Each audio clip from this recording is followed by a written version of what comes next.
Good morning Praveen అన్న. మీరు బంగ్లాదేశ్లో జరిగిన దీప్ చంద్ర దాస్ నడి రోడ్డు మీద కాల్ చేస్తే ఏం స్పందించలేదు. హిందూ ముస్లిం పక్కన పెట్టండి, మానవత విలువలు అయినా ఉండాలి కదా ఎవరికైనా. నేనేమంటున్నా, బంగ్లాదేశ్లో జరిగే హత్యలు కావచ్చు, అరాచకాలు కావచ్చు, అది బంగ్లాదేశ్ ప్రభుత్వం దాన్ని కట్టడి చేసుకోవాలి.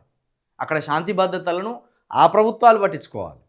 అక్కడ జరిగిన హిందువుల మీద దాడిని బట్టి మనం ఇక్కడ మానసికంగా, భావోద్వేగంగా, ఆవేశంలోకి వెళితే అది మన దేశానికి నష్టం. ఉదాహరణకు ఎక్కడనో క్రైస్తవులు కాల్చబడ్డరు అనుకో, భారతదేశంలో ఉన్న క్రైస్తవులు మొత్తం అందరు కలిసి మాకేమైంది అనుకుంటే అది భారతదేశానికి నష్టం.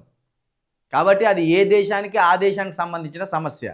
ఇగో ఈ ఈ ఆలోచనలు మనకు ఎందుకు వస్తాయంటే ఇక్కడ బీజేపీ వల్ల వస్తాయి.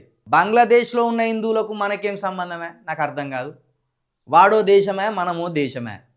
మన దేశంలో రోజు జరుగుతున్న అన్యాయాల మీద, అక్రమాల మీద మాట్లాడరాదు అండి.